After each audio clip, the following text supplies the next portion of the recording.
Victor here. Hoje eu vou falar sobre pronomes relativos, que são maneiras diferentes de se falar que em inglês.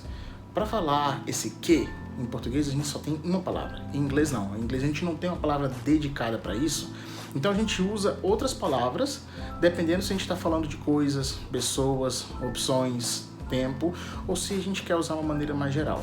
Às vezes ela nem é precisa ser usada. Eu posso falar the problem I solved yesterday, o problema que eu resolvi ontem, não aparece.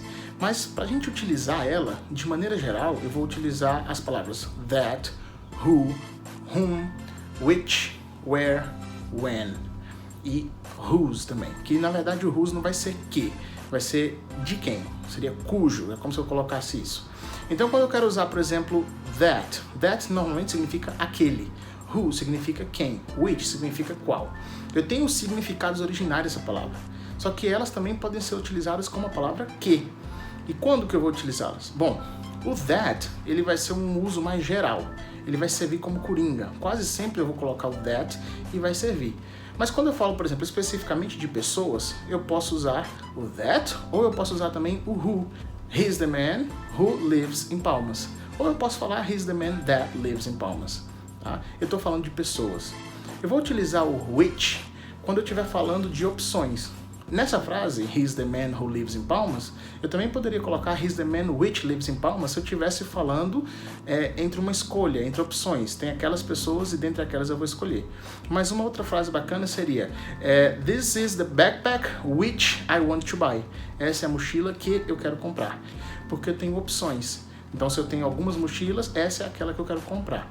Então that seria o geral, who seria para pessoas, which é quando eu tenho opções, where, quando eu falo de lugares. Palmas is the place where I live. Palmas é o lugar onde eu moro. Eu poderia traduzir assim? Poderia. Mas eu também poderia traduzir como Palmas é o lugar que eu moro. E o that poderia ser usado nessas duas frases. Eu poderia falar Palmas is the place that I live, sem problema nenhum. Quando eu falo de when, eu estou falando de tempo. 2018 was a time when we had elections in Brazil.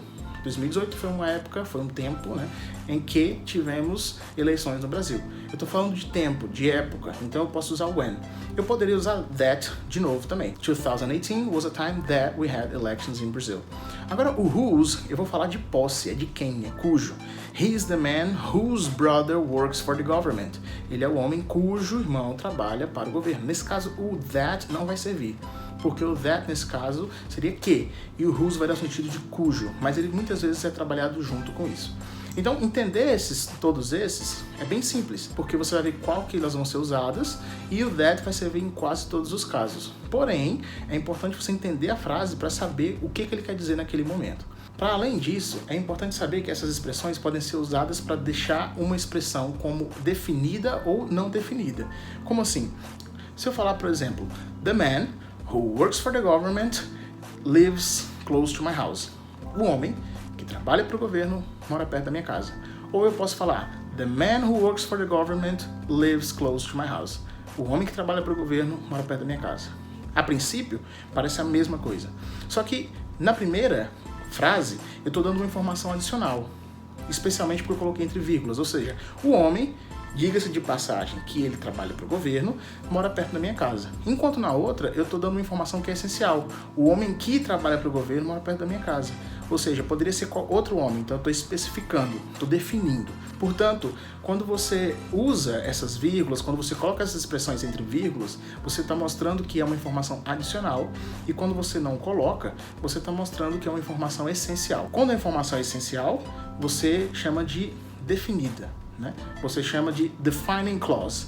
Quando a informação não é essencial, não defining clause, ou seja, só uma informação adicional sobre a frase. See you guys next time. Teacher Victor.